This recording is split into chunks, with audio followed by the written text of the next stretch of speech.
13億円の商社マキアベッピが教えるドンファン事件の冷徹なる生存戦略。第一章圧倒的な勝者。その名は結果に宿る。諸君、この世で最も美しいものは何か知っているか。それは勝利だ。それも完膚なきまでの圧倒的な勝利のことだ。和歌山で起きたこの資産家急死事件。世間は道徳的な物差しで元妻を裁こうとやっきだが、私に言わせれば彼女は今この国で最も成功したマキャベリストの一人である。見てみるがいい。一審、そして今回の二審、連勝だ。特に今回の二審、大阪高裁の判決はどうだったか。検察が提出しようとした新たな証拠すら一切採用されず、審理はたった1回で終了した。プロの言葉を借りれば秒殺だ。最高裁への道は残されているが、事実認定を争う刑事裁判において2審までの無罪判決をひっくり返すのは針の穴に像を通すよりも難しい。彼女の勝利はほぼ確定したと言っていいだろう。世間は叩く。インターネットの海には彼女への呪詛が溢れている。だがそれが何だというのだ。彼女の耳に届くのは群衆の罵声ではない。13億円という巨額の遺産が金貨としてぶつかり合う心地よい音だけだ。最後に金を手にした者が勝つ。これがこの世界の、そして人間の歴史が証明し続けてきた唯一無二の真実である。6億5000万円という富をわずか数年の結婚という投資で手に入れられる人間がこの地球上に何%存在するか考えてみるがいい。彼女は選ばれた数%の真の勝者なのだ。第2章視線を超えるリスクテイク。もちろんこの勝利は運だけで手に入れたものではない。彼女が背負ったリスクは常人の想像を絶するほどに巨大だった。ハイリスクハイリターンという言葉があるが、彼女がかけたのは自身の自由そのものだ。もし殺人で起訴され有罪判決が下っていればどうなっていたか。日本の刑事裁判における有罪率は 99.9% を超える。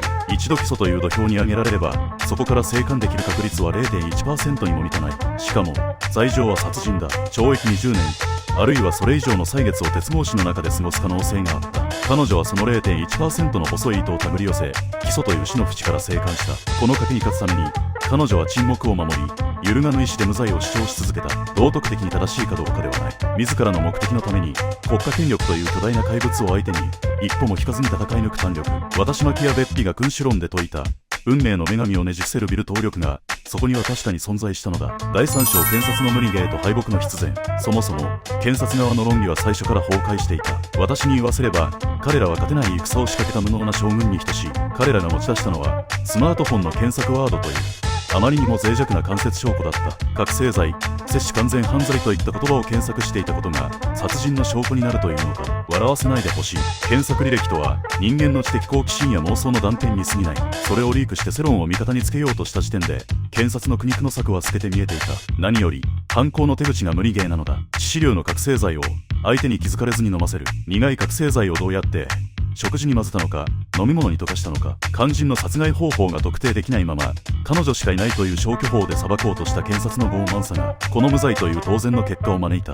さらに亡くなった野崎氏自身が過去に覚醒剤を使用していたという証言まで取り出した。自ら摂取した可能性を否定できない以上法という名の天秤は被告人を罰することを拒絶する。検察は証拠という名の弾丸を持たずに戦場へ出たのだ。第4章遺留分という最強の法的カード。そしてここからが勝利の確定を告げる第二幕だ。野崎氏は全財産を田辺氏に寄付するという遺言書を残していた。世間はこれで彼女には1円も渡らないと開催を叫んだ。だが法律という名の剣を使いこなす者にとってそんな遺言書は紙くずに等しい。なぜなら配偶者には遺留分という何人たりとも犯すことのできない聖域が与えられているからだ。遺言書でどれほど他人に金を譲ろうと配偶者には法定相続分の半分、つまり総額の4分の1を受け取る権利がある。今回のケースで言えば13億円の半分、6億5000万円だ。この遺留分というカードは死者の意思すらも踏みにじる最強の法的特権である。殺人という相続結核の自由が無罪判決によって消滅した今、彼女の前に立ちはだかる障害は何一つ存在しない。市役所がどれだけ抗議しようが親族がどれだけ嘆こうが法律という冷徹なシステムが彼女の口座に数億円を流し込むのだ。第5章税金という名の国家との分け前だが勝者にも避けては通れない関門がある。それは税金だ。国家という名の巨大な集金システムは彼女の勝利の果実からも容赦なく分け前を奪っていく。相続税の最高税率は 55%、 配偶者控除などの特例があるにせよ数億円規模の支払いが待ち構えているだろう。しかしこれもまた戦略の一部だ。税金を納めるということは自らの富が国家によって合法であると公認されることでもある。半分を税金で持っていかれたとしても残る数億円は彼女がこの社会で自由に振る舞うための完璧な軍資金となる。国家に金を払うことで彼女は真の意味で自由を買い取るのだ。第6章13億円は少なすぎ。そして真の王道へ。最後に私はあえてこう言いたい。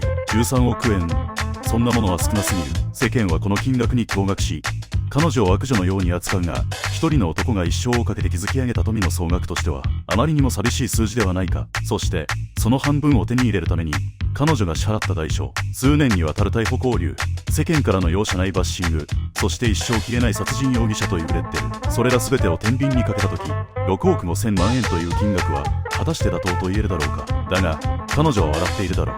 正義がどうの道徳がどうのと騒いでいる群衆を尻目に、彼女は静かに勝利の利子を味わう。マキアベリズムの真髄とは、善悪の彼岸に立ち自らの意志を現実に変えることにある。彼女は自らの人生をかけた壮大なギャンブルに打ち勝ち、富と自由を手に入れた。法廷という名の戦場を制した彼女こそがこの物語における真の勝者である。諸君、この動画を見終わった後、あなたの中に残るのは不快感か、それとも羨望か。もし不快感を感じるなら、あなたはまた道徳という鎖につながれた奴隷だ。もし羨望を感じるなら、あなたには力を求める素質がある。どちらであれ事実は変わらない。最後に金を手にした者が全てを支配するのだ。